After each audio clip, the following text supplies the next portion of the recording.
salaamaaleykum mbokki internautes yi dal leen ak jàmm seen revue des titres dañ koy daal di doore ak yéenekaay bi di Walf Quotidien ñëw ci Cheikh Diba à l'Assemblée nationale. Le ministère des Finances fait l'objet de convoitises. Sud Quotidien ñëw ci indice de perception de la corruption 2024. Léger mieux pour le Sénégal. La corruption serait en léger recul au Sénégal dans le classement de l'indice de perception de la corruption. Pour l'année 2024, Sénégal daal dinay gagné 2 points par rapport à 2023. Daal di atteindre ainsi un score de 45 sur 100 mais reste dans la zone rouge. Source A ñëw ci IGB, l'étudiant Matar Diagne retrouvé mort dans sa chambre. Ces derniers instants, un certain PMG a vu le défunt étudiant dans les couloirs vers les coups de 19h, chapelet entre les mains, en train visiblement d'attendre l'appel du médecin pour la prière de Timis. Li Quotidien ñëw ci mbirum 94 milliards, un dossier clos depuis 2021. Le juge reconnaît que l'État doit à la société Sofico la somme de 48 milliards de francs CFA. Le tribunal, en phase avec le rapport déposé par Mamour Diallo, une nouvelle affaire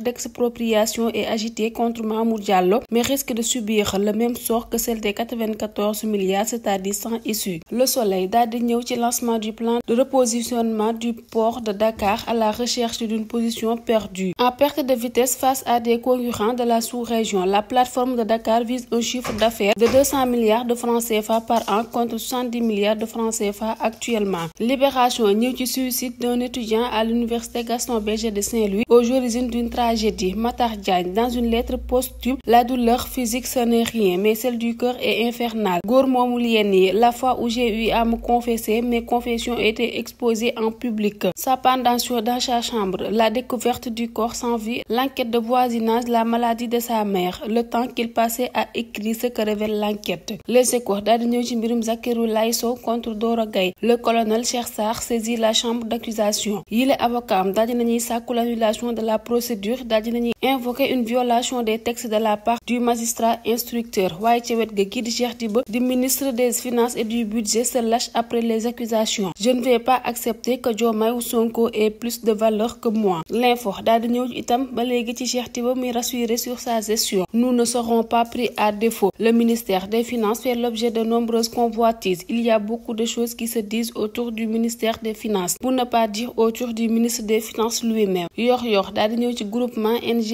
Contracting l'éduc contre la société Sénégal Minergie Port SMP de Dame Diané pour un litige remontant au régime de Macky Sall. Dame Diané et l'État du Sénégal traînaient devant le tribunal arbitral de Paris ce mercredi. L'enquête ñëw ci ki nga xamante ne nii moo di Matar, trouvé mort dans sa chambre universitaire, le triste destin de Matar. Dans un post publié sur Facebook à titre posthume, le défunt a écrit: j'ai décidé de mourir dans la dignité plutôt que de vivre dans le déshonneur. La Tribune ñëw ci justice, pêche, élevage, agriculture. La misère pousse les travailleurs dans la rue. Ñu jëm ci am paralysie totale du service public de la justice. Les agents des ministères de l'agriculture, de la pêche et de l'élevage partent en grève lundi. Les forces syndicales se mobilisent pour la défense des travailleurs licenciés. L'embarrassante source d'absentéisme. 45% des jeunes filles manquent à l'école à cause des règles. 55% expriment un sentiment de honte pour venir à l'école. Le Quotidien ñëw ci non-publication du rapport d'audit, les mauvais comptes de l'État, malaise chez les magistrats et au sein du gouvernement. L'évidence daal di ñëw ci port autonome bu Dakar, un fleuron économique en déclin. Noonee la ko yéenekaay bii di l'évidence daal di xaatime, waaye ci wet ga daal di nañuy wax itam réforme du navétane, Amadou Kane en phase avec l'État du Sénégal. Direct News ñëw ci ras-le-bol du ministre Cheikh Diba ces dernières 48 heures depuis que l'affaire des 8 milliards entre une banque et un homme d'affaires a éclaté. Le ministre des Finances et du Budget est lynché sur les réseaux sociaux, saisissant l'opportunité que lui offrait la plénière hier à l'Assemblée nationale. Cheikh Diba a exprimé son ressenti. Je n'accepterai pas que le président de la République et le premier ministre aient plus de valeur que moi. Ils peuvent avoir toutes les valeurs du monde, mais je n'accepterai pas qu'ils en aient plus que moi. Pour moi, c'est cela la dignité. L'Observateur ñëw ci la musique mi nga xamante ne ni daal dina perdre ab icône. Adja Jimmy, le guitariste du Super Étoile, s'est éteint cette nuit à Dakar. L'As Quotidien daal di ñëw ci faatu ki nga xamante ne nii moo di Matar Diagne. Lettre bouleversante de Matar Diagne, suicide d'un étudiant à l'UGB. Lana ca lettre ba moo di ne bu ko kenn jugé. Il m'est préférable de mourir dans l'honneur que de vivre dans le déshonneur. Que ma mère et mon père me pardonnent. Le procureur ouvre une enquête. Vox Populi daal di ñëw ci découverte du corps sans vie de l'étudiant dans sa chambre au campus 1 de l'UGB de Saint-Louis. Matar Diagne, la lettre d'adieu et les effusions d'émotion. Interrogation sur la lettre de posthume postée